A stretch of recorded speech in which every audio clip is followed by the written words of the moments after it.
And I have been excited, quite frankly, to explore this book. When I Mm, first had the opportunity to read it, it really blew me away in the sense of its simplicity and its directness of what mm, I feel that it is attempting to point towards. mm, Um, and then secondary to that is and it's so sad because I've only accompanied this with six passages or four passages over 6 pages. But the book in and of itself is written as the journey, the process on an individual level, and then mm, a process potentially on the collective level and what that actually looks like framed out. mm. And I think it was absolutely profound in how it was broken down. So before I dive in too deep into that, I want to kind of start this off with just a quick and short introduction of the author. Mm, Um, the author, A.L. or Anne Staveley, was born and raised in Eastern Washington State, attended Reed College in Portland, Oregon. She met a visiting professor from England who became her husband. They began married life in England in the 1930s, and it was there that she met and began to work with her teacher, Jane Heap, who happened to be a student of Gurdjieff, who he had sent to London to begin teaching his ideas. After World War II, she periodically traveled to be with Mr. Gurdjieff in Paris until his death in 1949. After many years in London, she returned to Washington State to care for her parents. After their deaths, she moved to Portland. Throughout the rest of her life, she maintained a relationship with Madame de Salzman, who was Mr. Gurdjieff's closest pupil at that time. Miss Staveley began meeting with others in Portland in the 1960s. This happened when two former pupils of Jane Heap contacted Madame de Salzman, asking if she knew of anyone in Portland who was also interested in Gurdjieff's work. They came together and began studying Mr. Gurdjieff's writing at her home. Through word of mouth, people from all walks of life began to gather around her. When her home no longer accommodated the growing number of pupils, a hall in Portland was rented, and later a farm was purchased in Aurora, Oregon, which became known as Two Rivers Farm. This became her new residence, where under her caring and watchful eye, she passed on the teaching of Gurdjieff to many students until her death in 1996. One of the many aims that she held was to create a more normalized conditions for ordinary life. As part of this, she helped establish a children's school, Two Rivers Farm School, which if Carl is going to watch this recording, who is part of Two Rivers Farm School since the 70s, I believe. Um, and a measure of her being may be found in the undiminished gratitude of the many hundreds of people that she had the opportunity to kind of work with and cross paths with. So super short, I would say, introduction to who she is. And then the other note is I'm very biased. Bab el Adem isn't affiliated with any organization or any tariqa or any path per se, nor as a Gurdjieff school in that sense. But I, on a personal level, have always been so fascinated by this character. Has anybody had the opportunity to look at Gurdjieff's work or even Staveley's work before this call, by any chance? No? Wow. Okay. So I'd love to kind of jump in and throw it back at y'all. Based on the readings, what landed? How did it feel? What were some things that kind of stood out? I'd be so curious to kind of hear everybody's thoughts. Floor is anybody's. Well, before we jump into that, can you tell us um, a little bit about your relationship with the book in its entirety? Like, because Sure. I mean, I've seen you read it, right, at the cafe, um, and you just seem so into it. Like, you're like, oh my God, like this is amazing. So I would love to hear, Yeah. um, like you picked this, and we only got to see just a little bit of the, Right. small little passages. Right. Um, yeah, I'd love to hear just the relationship that you have with it. So for me, it's a great question. As I was reading this book, I put so many highlighter notes, like those little tabs to remember and mark what I want to go back to. And part of my process was to mark it and then rewrite notes based on the lines that have really called to me. What stood out most from this work is how it was broken down. I'm going to allude to the same thing that I mentioned. The first part of hearing her story, and there was this sincerity that I can detect to the words, honesty, and pointing towards her work, the work that she needed to do, and the things that came through for her, and of course her intentions. I enjoyed hearing that honesty, and it broadened my own perspective to directly reflect at my life. The second part, the exercises and the things that were tested and played with, was beautiful to see how it was implemented directly, what came about from that, what were the feelings, what were the tensions, what were the toughnesses, anxiousness, but also the growth that came about it. And then the last part, it was really, what's the word? Um, Heart opening on the, quite frankly, the potential that putting this all together could have, is, and potentially will be for this framework of work. That's kind of my relationship to it. It was a very simply written work, but very potent. And it wasn't something that was shrouded with a lot of ethereal concept, at least to me, based on things that I read in the past.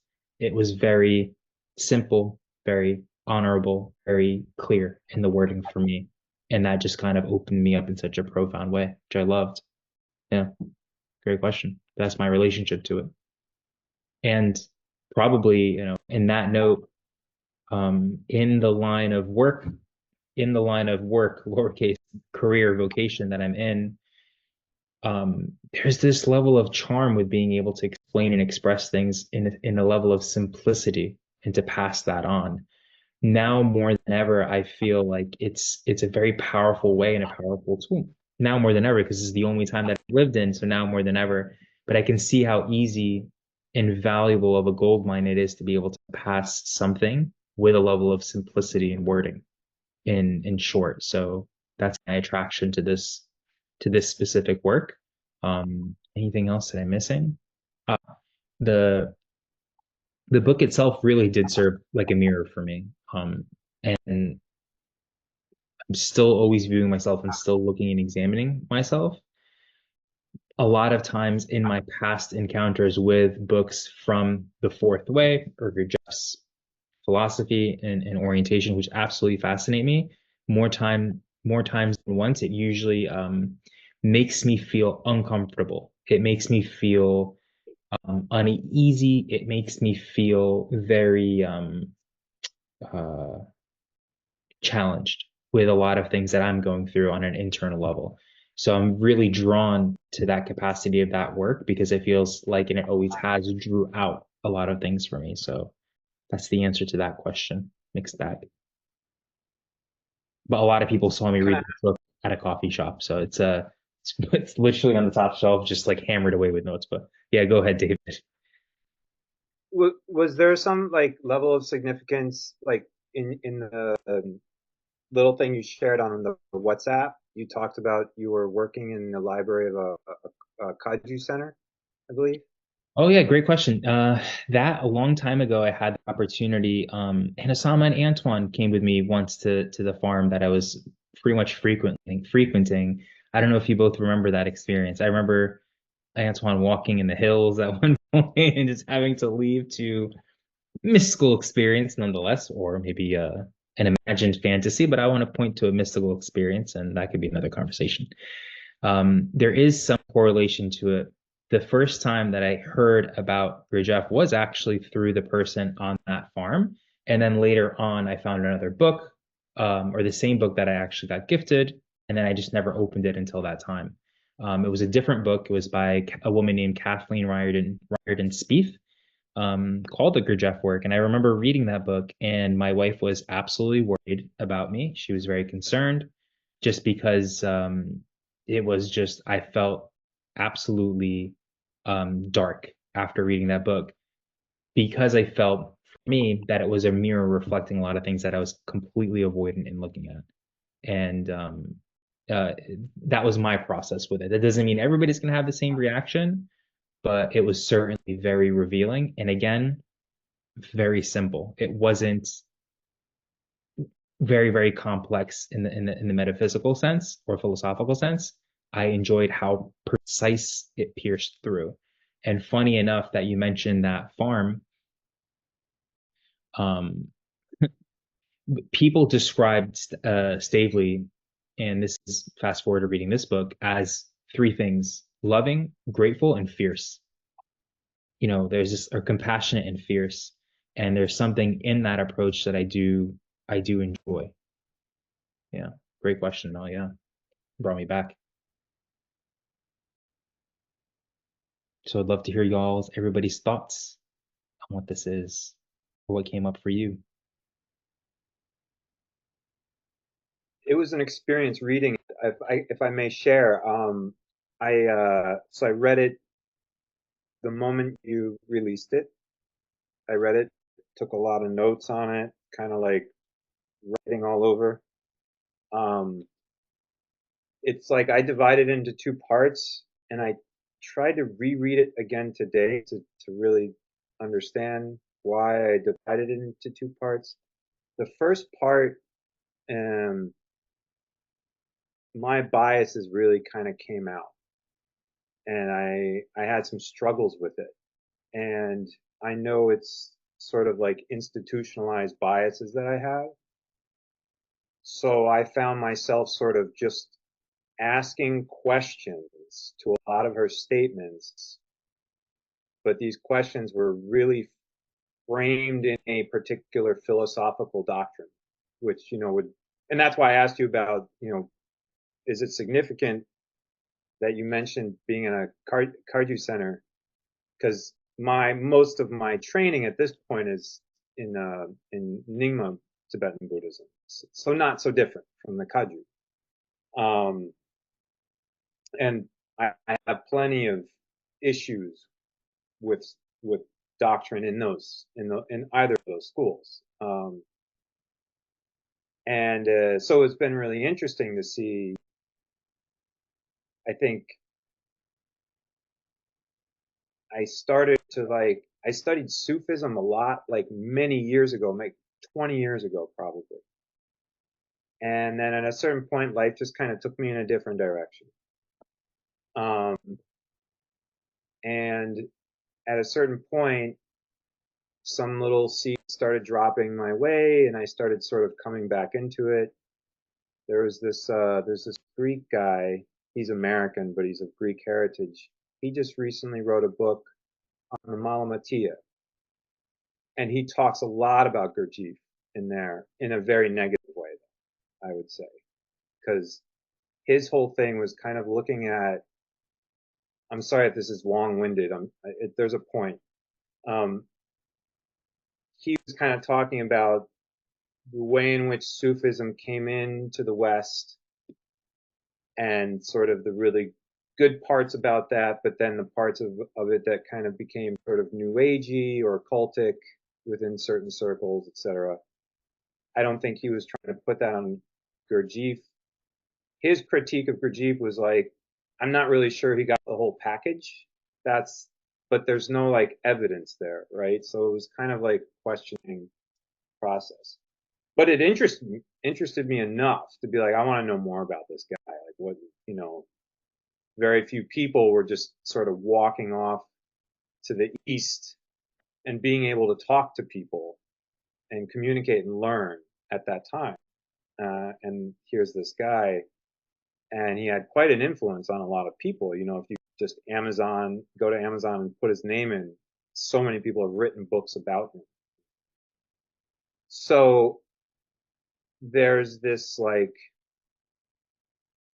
I don't quite have like vocabulary for this, whatever is happening within my sort of framework in my mind, where I'm very steeped in Buddhist philosophy, especially in Dzogchen, but there's something missing, right? There's this like whole dimension of myself that I feel like I'm kind of putting over on the side. And and maybe it's just from growing up in the West in a theistic belief system, you know, first Christianity, and then, I spent many years studying Islam. Um, and then all of a sudden sort of dropping all that, and, and then feeling the need for some level of spirituality, and that's sort of what brought me to Buddhism. Um, but it didn't really like settle some things for me. Um,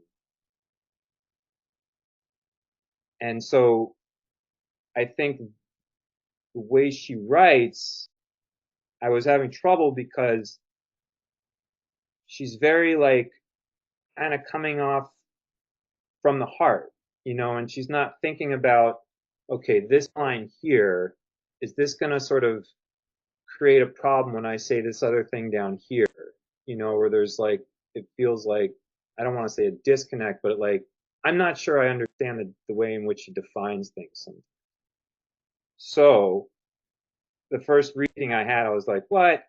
What's going on here? And then I put it down and I was like, all right, why am I, like being so sort of resistant? Because I couldn't really like identify something that's making me resistant to it other than sort of like syntax, or maybe like, philosophically, I don't know, you need to say this if you're going to say this. So I feel like my brain's too full or something. I have too much going on. But then the second half like really opened up, and especially when she's talking about working within the group. Unfortunately, I didn't get back to that section today. I really was trying to. I had to help my parents out with some stuff, and I was trying to like read it in between things. So I was hoping to hear everyone else speak before I share. So hope that it would bring some stuff up. But I wanted to kind of put that out there. I was a little nervous to say it because I could tell you really enjoy this work, and I hope you're not taking it. I'm not like trying to like knock it or anything. But I did definitely have like a lot of resistance to it. And in particular, it kind of came up in the previous reading too, this idea of,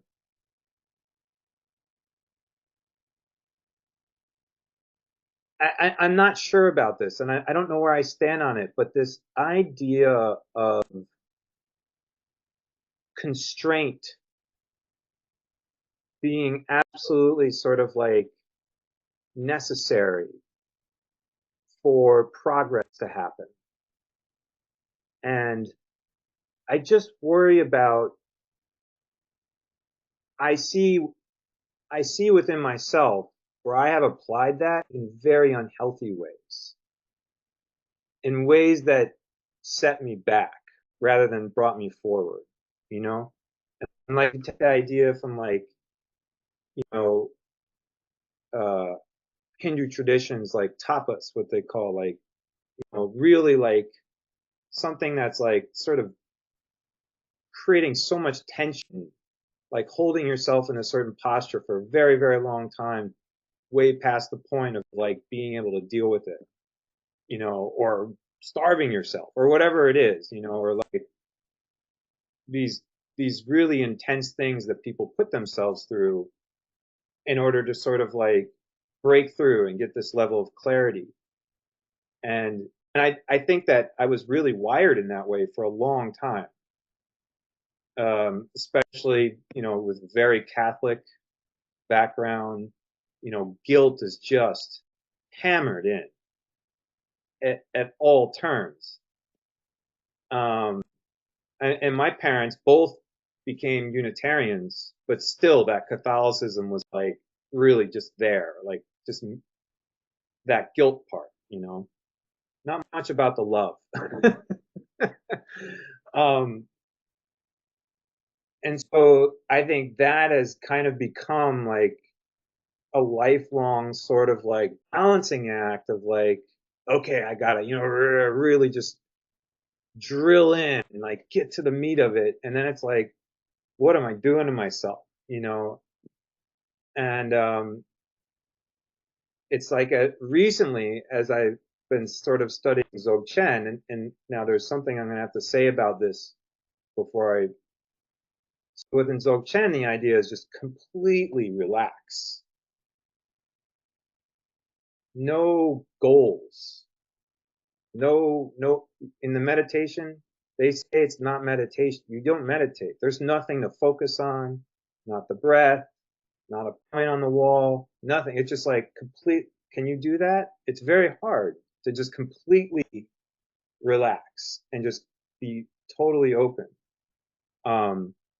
So having said that, the Tibetans, they train in all these other things that are very intense before they can do the relaxation part.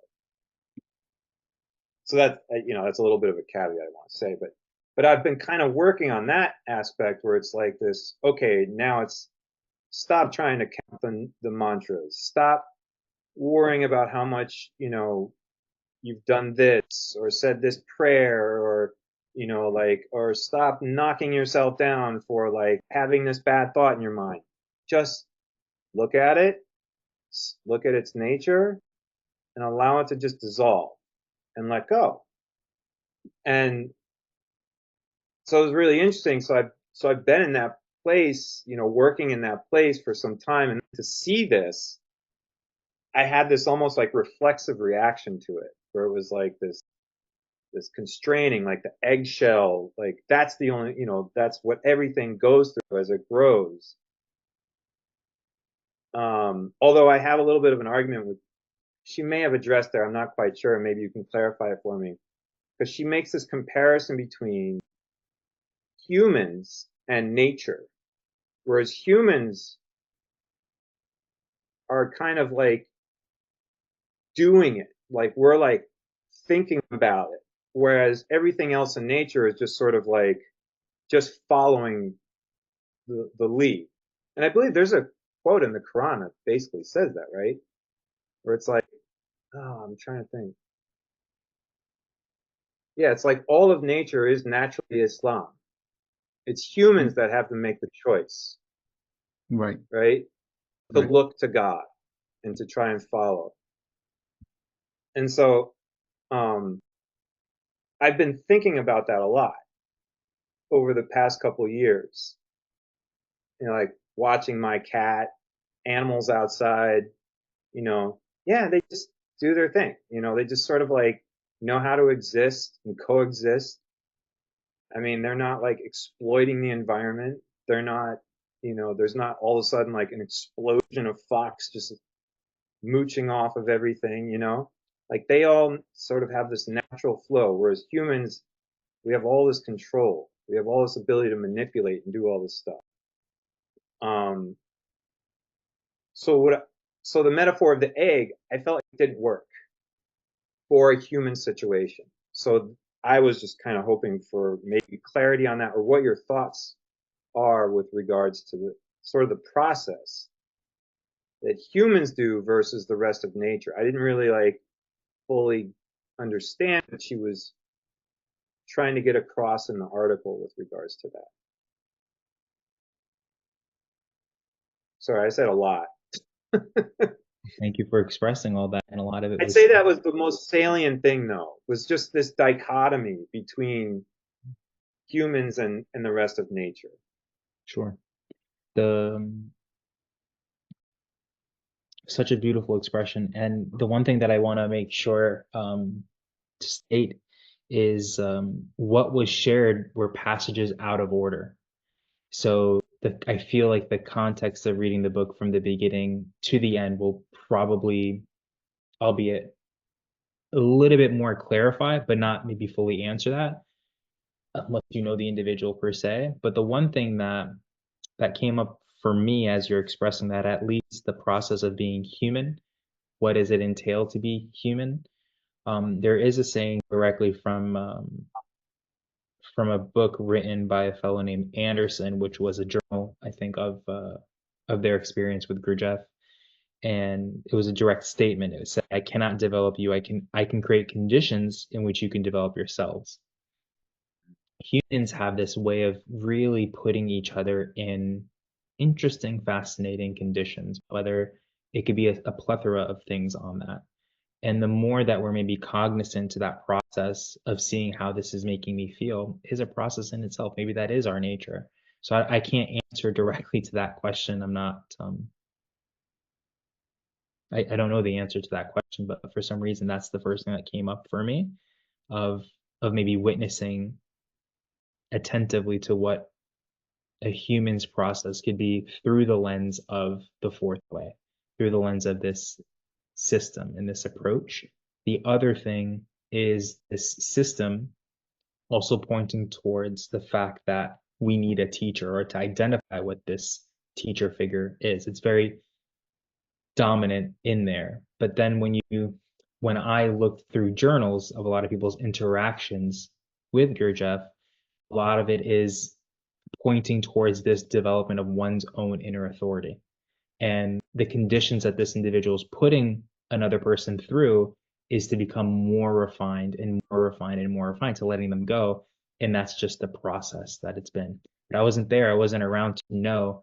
So there is one hand skepticism, there is one hand very similar to that this is kind of like I don't know what this feels like, but there is some valid things that I found within the system. So beautiful sharing. Hopefully that helps. I don't think that answered anything, but hopefully that added some value to what you shared. It helps, and I have more questions, but I'm gonna sort of sit back for a minute. Sure. Yeah. Thank you. Anybody else? Yeah, I'll go. Yeah, to reiterate what Abe said in regards to what you shared, David. I mean, that's absolutely um, beautifully expressed, and like it's honest, right? And that honesty is what allows us to look within each other and see where that reflects internally within us as well, right? Um, so I just wanted to reiterate that, um, because we will um, present readings that we're probably not all of us will enjoy, or if we do, um, you know, it's being able to be comfortable enough and safe enough to express what doesn't feel right and what feels good and all of these things. So, you know, um, I'm so glad that you shared that, because not only do we welcome it, we celebrate it. Like it's amazing to see that, because now it's allowing us and it's allowing everybody else who's possibly watching this to critically or to exercise their logic when they're reading anything, not just this, anything, you know, all the way to the holy books. Like everything is questionable, right? Everything. So you know, thank you so much for expressing that. For me, the what I enjoyed about it is just at least I read it in parts. Like I read the first section and I kind of like just had a few days to process that first section. I read the second section, I had a few days to process that. And the last two sections I read them together because it kind of seemed like um it seemed like they're on the same thing. So I just read those together. But for the first section, what I liked about that is starting with a question. And that question kind of set the tone for me. What does it mean to work on oneself? What does it mean for me to work on myself? So it brought me back to moments of suffering. Kind of it brought me back to that. And in the book, in the second paragraph in that, what does it mean to work on oneself? She writes, if I'm honest, I know I am imprisoned by these things, and none of them is myself. Consequently, none satisfies me. My life, as I live it, is unsatisfying. And that to me is that moment of suffering, that moment of recognizing the suffering that we experience. This moment of being unsatisfied with one's current condition, right? Now the double-edged sword here is kind of, again, going back to the last month's talk about effort and effortless path, which is here in some ways she kind of brings that into it. It's okay, I'm unsatisfied. There's suffering happening, and now I need to do, or I need to act, rather than kind of what you explained, David. I need to relax into it.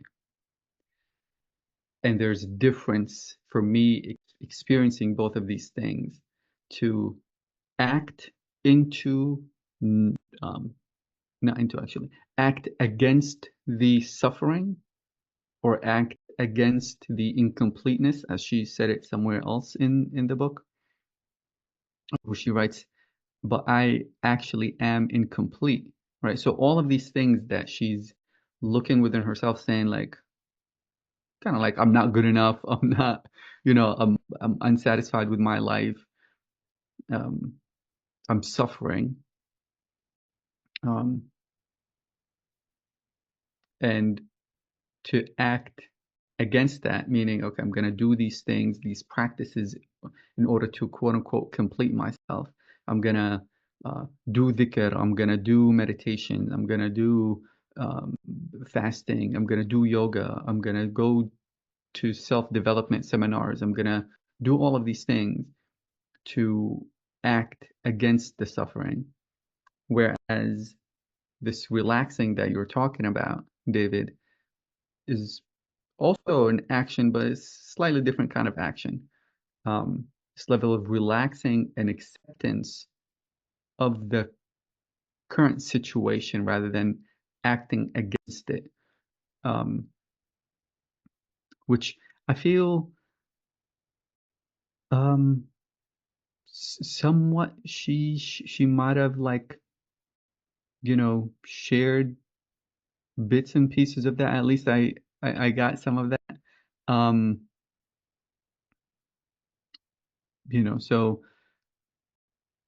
but kind of, I'm with you on that, David. Like, in some points it was kind of harder to follow the logic, maybe, if that's a, if that's a good way to put it. Yeah, that was, as far as like the first part, that's what stood out to me. But what I really enjoyed, again, it's this question: what is it for me? What does working on myself mean? What does it really mean for me? Um, Now that I identified the suffering, I've relaxed into that acceptance, and I acted and blossomed through that rock that was this imaginary thing, and just going through it. What is it? What does it mean to work on myself? Which is a way that she's putting in. Every tradition has their own way, right? In Sufism, they call that aim or work on oneself is purification into the complete human being. Other traditions might call that enlightenment, and different level of consciousness, going from God to universal, and so on and so forth. But to be able to sit with that, absent of these things, and be able to go in and, like, internally, what does that really mean?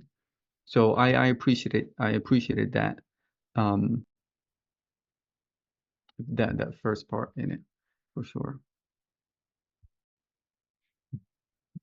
Beautifully expressed. Sana, I think you have your hand raised. I do. How are you guys? Good. How are you? It's great to see you. It's a kind of a still fall evening is what I feel today. Just becoming still within myself and how I need to improve. But I just wanted to elaborate on what I think it is to work on yourself. Basically, I think what Osama was talking about, the complete human being, that's kind of like you being in your soul fully. I kind of gauge my interpretation of that as how much of your soul have you incorporated in your being rather than your ego. So it's a constant battle between me recognizing what I'm doing from my ego and what I'm doing from my soul, where I'm doing things from fear base, where I'm doing things from sometimes inspirations are guided, kind of maneuvering the maze through that lens of knowing ourselves and mastering that and becoming more light and not so much of this mask that we sort of portray, we sort of put on as humans, the veils. I had seen this vision once of us having so many veils, and Sufis talk about this too. There's multiple millions of dark veils that sort of do not allow us to actually experience that soul.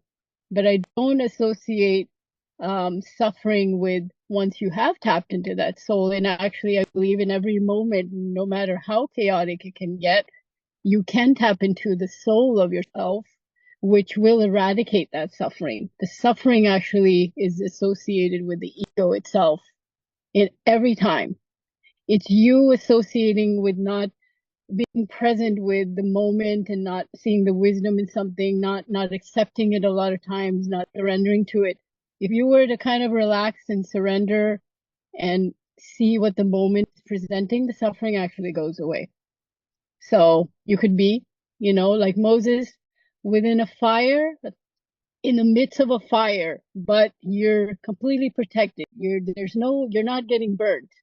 It's similar to my Phoenix painting of being in the water, but there's the fire around you. You've initiated into that Shahada. It's with my Phoenix it's got that calligraphy of the Shahada, that oneness with everything. Once you become one with everything, you kind of let go of you don't see the fire. You're experiencing something very different, which could be related to a higher consciousness perspective. Also, it's linked to perspective change because, as we mentioned last week, you could be in the same thing and someone else could be also experiencing the same thing, but you are experiencing it either in different layers of a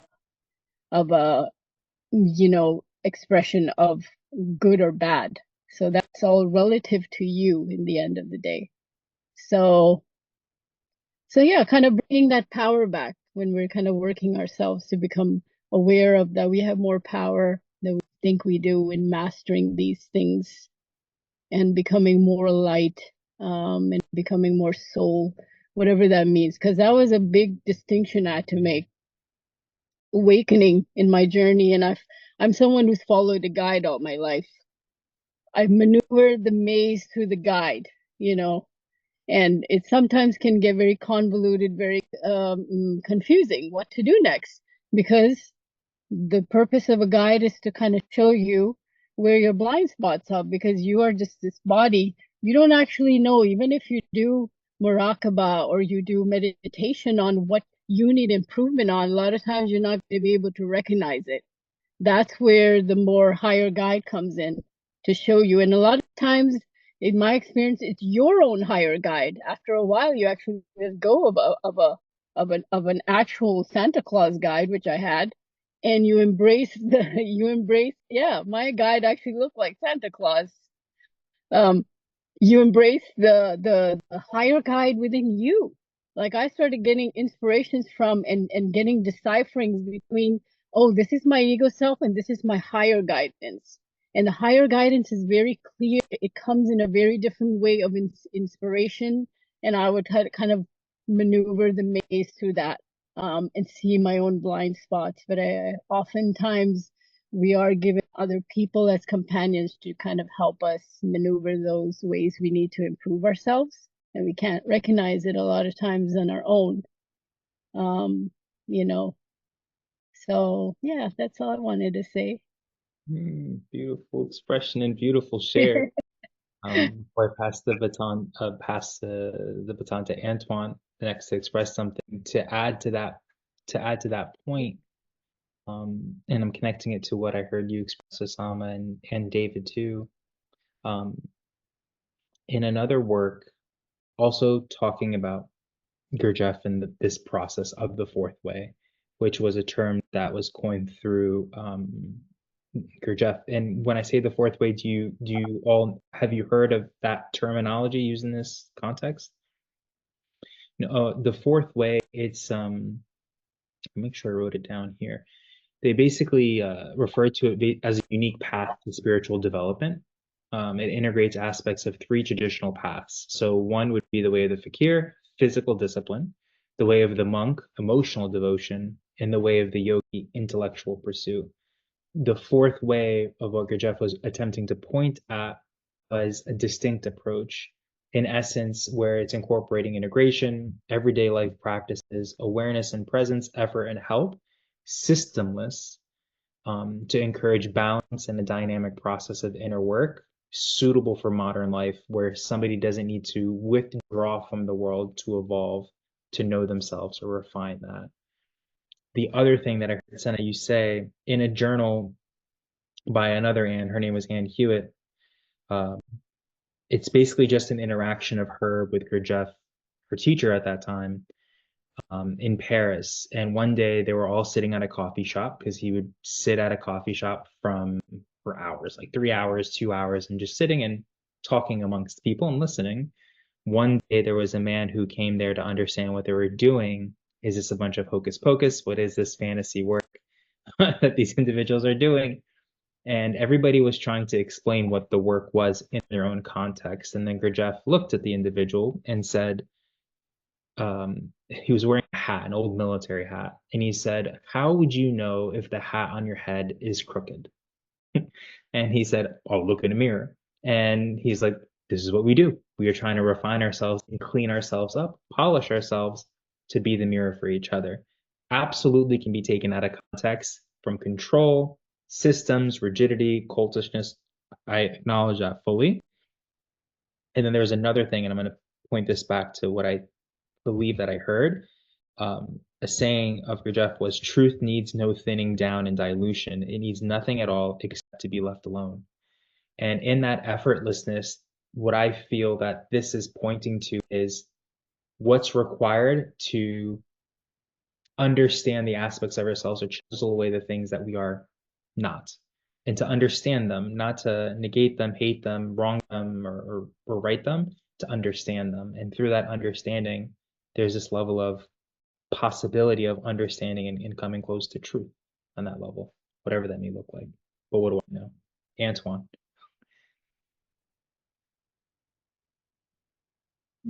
Beautifully expressed. Hey, everybody. My experience with the book. Can you guys hear me okay? Because I'm a little bit from the thing sitting on the bed. Cool. So, first thing I wanted to say was like about the writing. When I read this, it made me think of the poetry courses that I've taken. And they had this thing called morning pages that they got from the book The Artist's Way. I forgot the lady's name. And in these morning pages, you just get up and you free write in the morning. Also, in these courses, they taught something about prose poetry. And it's basically, this enmeshment of poetry and prose writing. And so when I was reading this, that's the experience I had reading it. I felt like I understood that this was someone's journal I was reading. And in that journal, this person was working out their own psyche and trying to understand what their experience of higher states of consciousness is as it interfaces through the psyche and with the psyche in order to come back initially to itself. I can picture, what's this person's name again? And Say it Staveley. again? And Staveley. Staveley, right? Thank you. I can picture her, you know, in a bed writing in her journal and sort of going through these things and having experiences of higher states of consciousness or God or the divine, and these prose things starting to come out in poetry, and then sort of losing the flow of logic because it causes for anyone who's reading it to slide from logic to poetry and from logic to poetry, and beneath it is expressing that thing what they say in the Vedas, that I am that. I understood that this person is trying to speak to something that is ineffable. And because you can never quite articulate the ineffable, there's these spaces in there where it could feel disjointed and broken and not exactly put together. But I think that's because it's jumping through these gaps of the ineffable. And in order to fill up the ineffable, this person fills it with the poetic very seamlessly. And if, there is not this experience of having experienced what the word is pointing to, there is possibility that you can get lost. Someone's psyche can get lost in thinking that they're, you know, in thinking that, this, they should be following something directly. But it seems to me that while it is saying something directly about the path is good, the way is good, it's also speaking about how there is no path, that the nature of reality is that there is this shell, as she calls it, that's wrapped itself around the wholeness that already is. That's what I saw in this book, in this section of the book. And if you're not aware that when this person says shell, or when they're alluding to the human being or the human being's process, for me, at least, my projection is that she is only talking about the psyche until she tries to go into the ineffable. She's speaking about this battle she's having with her own psyche in her personal journal that's been made visible as a book for the rest of us.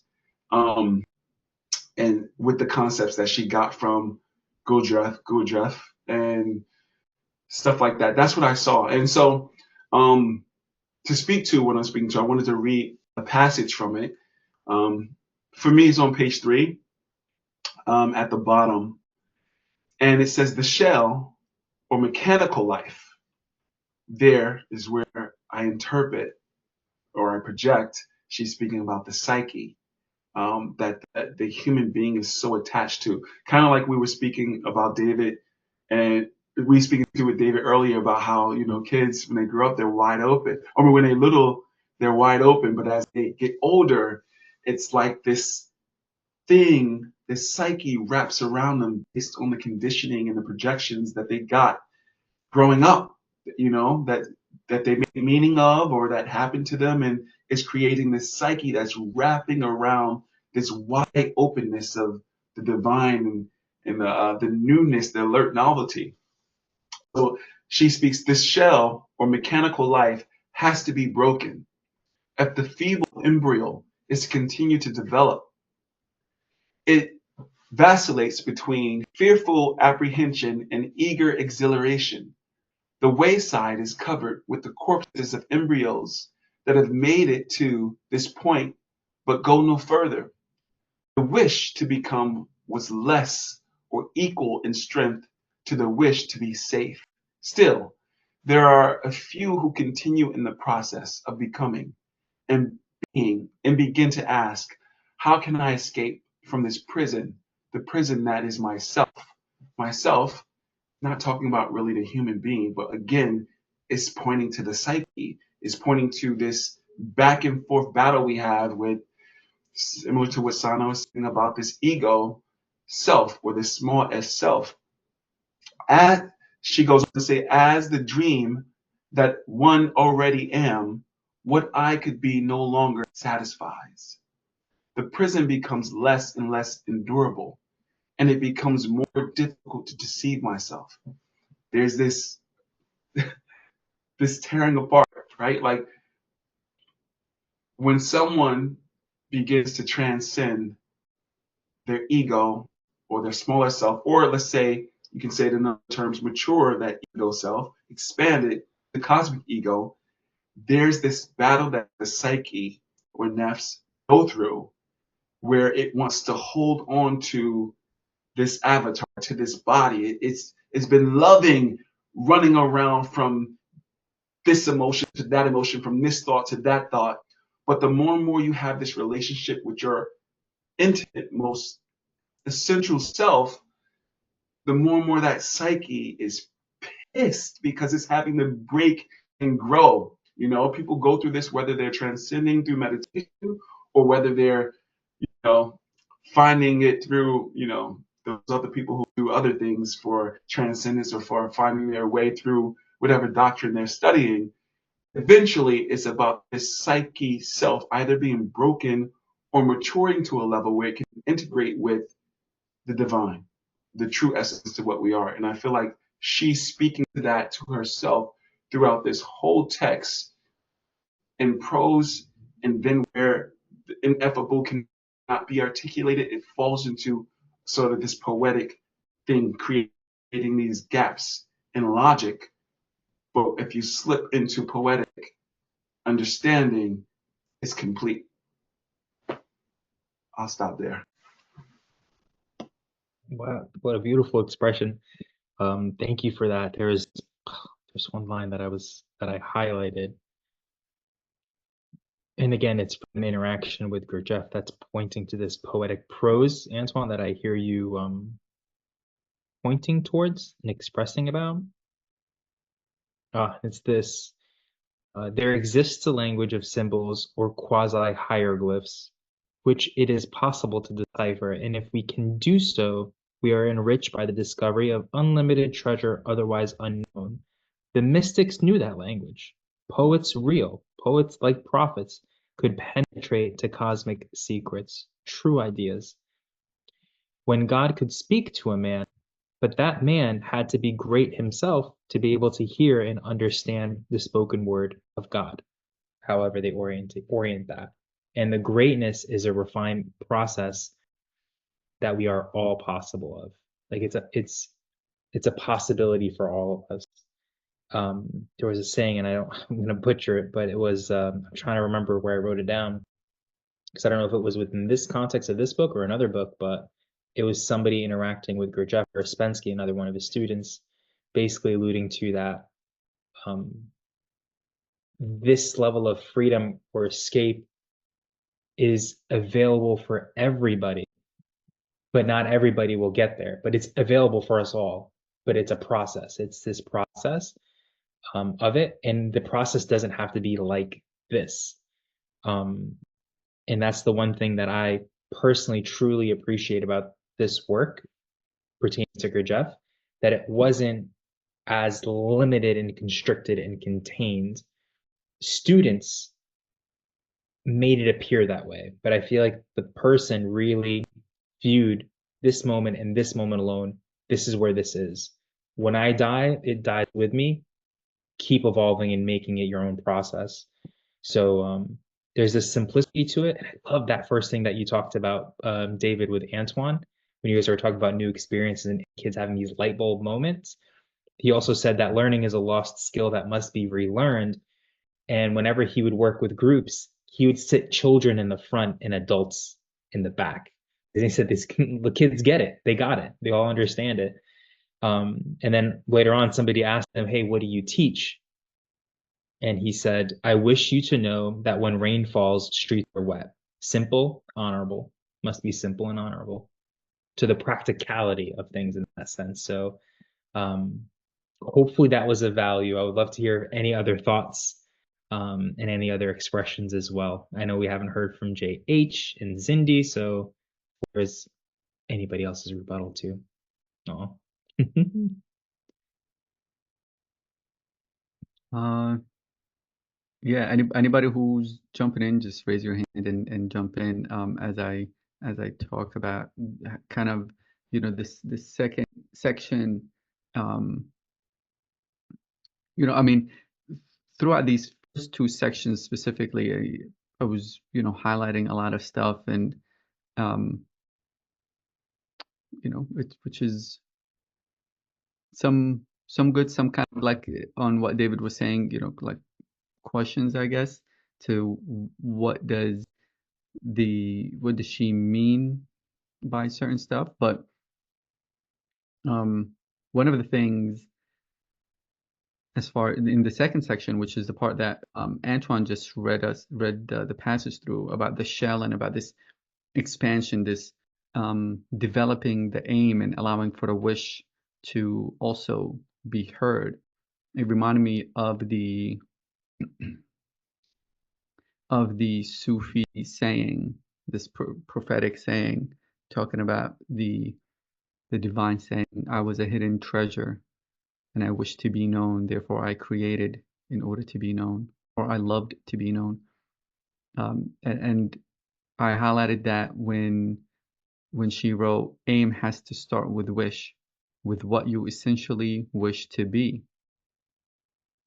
Um, and this, I guess, this is part of the um, uh, I don't know what to call it really, but this idea that you were talking about, Antwan, not escaping, or like battling with this psyche, right? The ego, as Sana mentioned. And when she's talking about this metaphor of the egg and the shell and pushing against that shell or that psyche in order to grow, because the ego cannot deceive itself anymore. It's like seeing that elephant in the room. Once you see it, you cannot unsee it. Once you see the um, once you see the these what do they call them? Optical illusion drawings, where it's like it's a rabbit and a lady at the same time. Like once you see it, you cannot unsee it. It's there. So it becomes, you can't deceive yourself into otherwise. But what I highlighted also is this thing that she said, however, wish has a magic ingredient, being spirit, which was a surprise hearing that in that lens, kind of Gurdjieffian student, or, way, right? Spirit.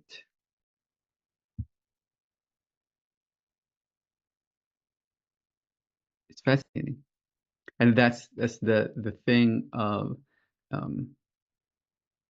the term that we hear now a lot, spirituality. And yet when we talk about spirit, we run away from it because know what we mean by it. And we define a lot of things within the framework of the psyche. Even what you're saying, Antwan, this undefinable, the magic ingredient, according to her, is spirit. So that, to me, that was it kind of, it's like, okay, that's an interesting, I did not expect to see that, for that to be this magic ingredient. I mean, even the word magic, right? In order to reach a higher level from which it can receive help and strength, right? This is this other thing that kind of built on from last time. And I think David touched on this this constricted or being constrained. And I do agree with you as far as it being a double-edged sword, because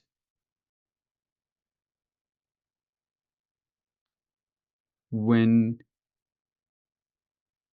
we consciously put ourselves in that constraint, it it doesn't it becomes more a prison than it is um, a propeller forward or inward or outward, whatever direction we want to use. Because we're saying, okay, I need this constraint to put on myself. Therefore, it's either I'm not gonna act so that I can hit rock bottom, so that I'm fully constrained, and from there I will get all the way to the bottom of it, where I'm closest to the fire, and that fire is gonna propel me forward. Hopeful wishful thinking. And the other constraint is I'm gonna meditate my way through this. I'm gonna fast my way through this. I'm gonna therapy my way through this. I'm gonna experience my way through this in all these different experiences that I'm gonna do. I'm gonna travel my way through this. I'm gonna, right? You name it.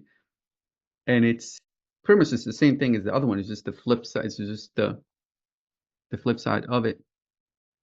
And that also, that this is the double-edged sword. And then this is where, that line that she wrote, which is reminiscent from the last call. I cannot do it by myself, and there's no one to do it for me. And these two, between that magic ingredient and that spirit that can lend its strength, and that I can't do it by myself, and yet there's no one to do it for me. Between these, that kind of revolving around each other,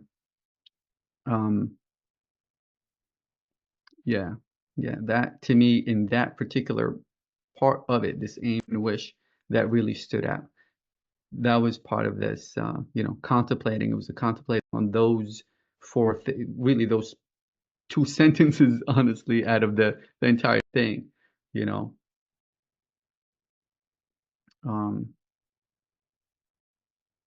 So yeah.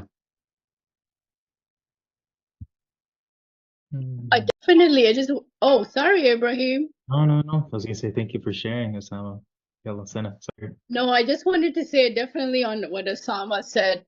There is definitely an internal support or an external support that you are given to uplift in moments of time where you're kind of going through the brunt of things. I've got a lot of different experiences regarding something encouraging me. May it be like an invisible smell that oftentimes comes to me, or a feeling of love that kind of engulfs me, or there's always something. I believe in the twin flame spirit. I don't know if you guys are familiar with that, but in my personal experience, I experienced the twin flame spirit coming to me and encouraging me in moments of like deep kind of sadness. So I kind of just wanted to elaborate on that, that definitely you are kind of oscillating between doing it yourself and kind of relying on something greater than you to continuously uplift you, because definitely can't do it on your own. And you got to be humble about that, open about it, and thank God for the external support, because that God definitely does exist. Whatever you want to call it, universe helping you, whatever, it's there. So Yeah, beautiful expression. Yeah, thank you for sharing that. It's funny, on a call earlier today, that I had the privilege of being on with Osama and Antwan, where a lot of great sharing happened, which I'm absolutely grateful for both of you. There was a saying, I think at the beginning of the call, Osama said, thank God. And that reminded me of a saying, a Gurdjieff saying, was the two things that I know that are endless are the one, the stupidity of man, but two, the mercy of God. And it's like this beautiful thing that's always ever flowing, but obviously we can be cathartic in our own ways from time to time. I've certainly been there. But I think it's truly profound to hear everybody's points of view and perspectives of this work. My intention of sharing this, again, on one hand, I'm absolutely intrigued by this character to the point that I can imagine myself incorporating this into a dissertation down the road, but really try to refine and understand it much more. But more so, I feel like it just clicks really, really well for me. And my biggest hope, and I don't want to speak on behalf of Osama and Antoine, but I think that they may also echo this.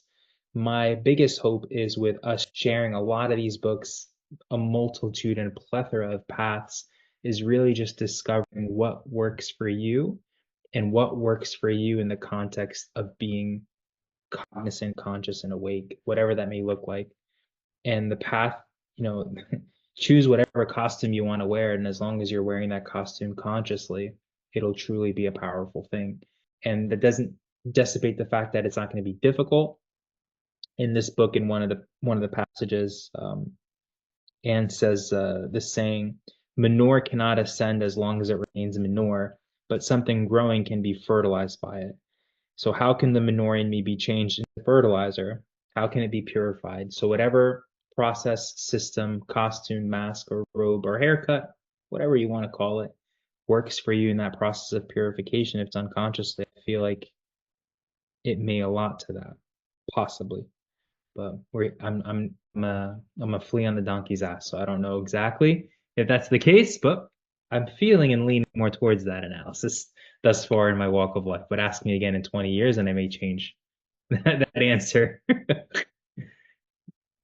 Anybody else would like to express as we come to a close this week? And I'm absolutely grateful for everybody, but please, David, I don't know. I think I cut you off almost. No, not at all. But I did just want to share one last thing, which what you were saying kind of like sparked this. With regards to sort of like what I was talking about earlier, just like the dichotomy between like struggle versus releasing, right? And so I kind of want to look at this experience actually came to mind. I was kind of having a bit of a rough time with a longtime colleague.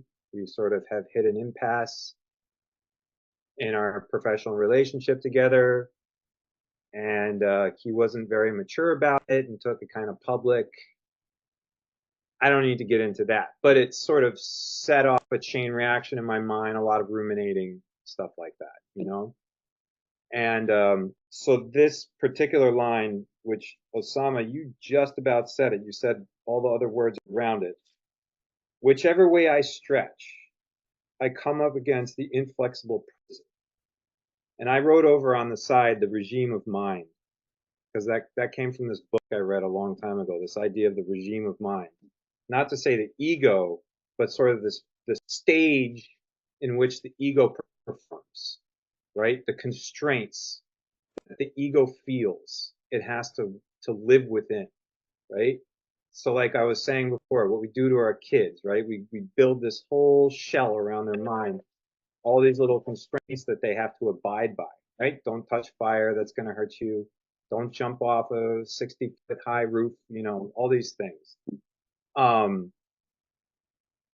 So I was applying my practice to this sort of agitation in my mind, and it was just not going. You know, it was like, again, it was like the shell was closing in on me. And the more I sat, okay, I can't just sit and relax. All right, let me follow my breath. So it was like a little more effort had to get applied. And then that wasn't enough. So I started chanting mantras, right? So more effort, visualization, more effort. At a certain point, I was like, I'm going for a walk, and I had to go for a walk, and I walked hard, like fast, kind of sweating. And then I came back and I felt a lot better. And so what you were saying is like, there's multiple paths there, in Buddhism, we say there's 84,000 paths, right? Because there's 84,000 diseases. Oh my God, someone keeps calling me. There, and so, and there's, like you were saying, each individual has their path. Well, even each individual has multiple paths to choose from, and that kind of like dawned on me as you were speaking, because of that experience where it was like, well, I'm used to doing one thing, but that wasn't working for this particular instance. This shell was constraining me in a way that I couldn't let it go. And so I was trying a bunch of different methods, and then finally it was just like, just exhaust yourself, just kind of like go burn off some energy and go look at trees, get distracted even, and then it sort of brought me back, and then I was able to relax. So anyway, I just wanted to sort of like acknowledge that and kind of tie it back to what I was saying originally, is I was just having this struggle between, do we naturally allow ourselves to grow out of the shell, or do we make effort and try to break out of the shell, right? Because if we're thinking about an egg, a chicken, is there a will to break out of the shell? We don't know. Maybe, maybe not. But there's an assumption that it just naturally happens. The chicken just grows until the shell can no longer contain it. But in some cases, as we experience, especially within the shell of the psyche, sometimes some effort and purification has to happen in order to be able to relax. Anyway. That's Beautiful. beautiful. Mhm. That's beautiful. I mean, man, you dropped that gem like 5 minutes before the ending. But that's a good question. That's a good question. Is this, um, that question of will, and does that completion naturally occur, right? I mean, if we talk to Ibn Arabi, the mystic philosopher from Andalusia, 1100, 1200, whatever, something like that, or maybe before, I forgot. Right, his whole philosophy is what? It's everyone is on their way to the beloved, whether you're doing it or not doing it, whatever it is, it's on the way to the beloved. Everybody is worshiping the beloved, whether you worship a rock, whether you worship Allah, whether you worship whatever it is, you're worshiping the beloved. Right? So it's like there's that philosophy. It was like whether you do it or don't do it, it's on the way to the beloved. So kind of like this the idea of the shell, right? Like we don't know, right? If the chick does it have will in order to expand in that, or is it kind of like what you're saying? Um, yeah, yeah, that's awesome. That's a great um, that's a great question to even contemplate on. Outside of, because I can imagine, or I can hear somebody who's like, "Oh, there was actually scientific studies that are done about this." Outside the scientific studies that are done, the philosophical or metaphysical question behind it. That's what I'm talking about. Um, which is awesome. Yeah, thank you, David. That's beautiful, and that's a request if you're open to it in the WhatsApp group. If you're open to sharing the questions that occurred or um, were inspired or have came to surface while reading, because I know we didn't have time to kind of dive deeper into that. If you're open to it, would be a great honor to kind of just read through these questions. I think that was a good that's a good thing. So thank you. Sana. I just wanted to say, not going to be long, just to sum it up, what my message is. The beloved, what is the beloved? I believe beloved is love. Even God is love in the end of the day. And how we reach new levels of love within ourselves, there's many layers. There's many, levels of that. What Rumi says, that we are always seeking what we are barriers to love, what our barriers to love are, right? All the time. And I really think that is kind of the essence of us knowing ourselves more, is where do we not love? It's so hard sometimes. It's a cheesy, simple message, but it's really hard for us to do a lot of times. And we often steer off that course of that goal of love, of being in a state of love whenever we approach anything. And kind of to go with what David said, like, you go for a walk or you do anything like that, you could actually be sitting still. As long as you can embody a state of love, your problems actually will vanish just like magic, even without even doing anything, because you're putting an energy of love into something to solve it. And voila, it like takes care of itself, because guess what? You have entered into a dimension where there is all harmony. As you said, the nature of everything is Islam. The harmony of everything is in sync with the music of life, and everything working out in your favor. So, it's like it's so easy as that, but it's so hard for us because of our subconscious things and our ego barriers and our masks of why this and this in our mind, and everything kind of comes into play. But yeah, that's all I wanted to say. Love is the answer. Love is the Love is the answer. goal. Love is what is us, and what is within us is what is being ourselves. That's a fact. And the end. Mute. Beautiful expression. Anybody else would care to share any final thoughts before Zindi wrote some stuff in the chat. Zindi wrote some stuff. Let's see. I can read it. Zindi said, I love this reading. I love how she speaks not only of the man aspect, but also the divine. That was capital M man, capital D divine, ever evolving being. A down-to-earth reading and humble view of who and what we are, at least from my understanding. And she continues by saying, it feels to me, it is like we are walking on a journey back home where mother/father love is, whether we know it or not. My feelings as it comes up. Absolutely gorgeous. Beautiful. Absolutely beautiful. Thank you so much, Cindy. Thank you for sharing, Zindi. Anybody else like to say or express anything before we part ways temporarily? None. Wow. Okay. Well, I'm hopeful and I'm glad that everybody had an opportunity to get a taste for this work. If by any chance anybody would like to purchase a copy for themselves, again, this is a binded pressed book.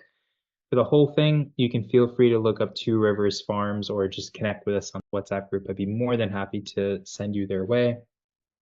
And I think the one thing that I think is almost paramount to mention, to sum up part of this work, is that line in it. I almost forgot the most important thing. Don't be afraid, no matter what happens around you or to you, don't be afraid. The plan is good. So with next week being a holiday season for many of us, and family interactions, other people interactions, other interactions, and everything else. I remember there was a quote. I don't know if Antwan, you were the one who shared this quote. Was it a Maharishi quote? If you think you're enlightened, spend a week with your family. And then I'm like, so good luck, I would say, to everybody in this in this community, in this group. And I truly have to say, third thought, community in great, great, divine, holy company is such an important facet to the evolution of who we are. on a large scale level, micro level, and all that.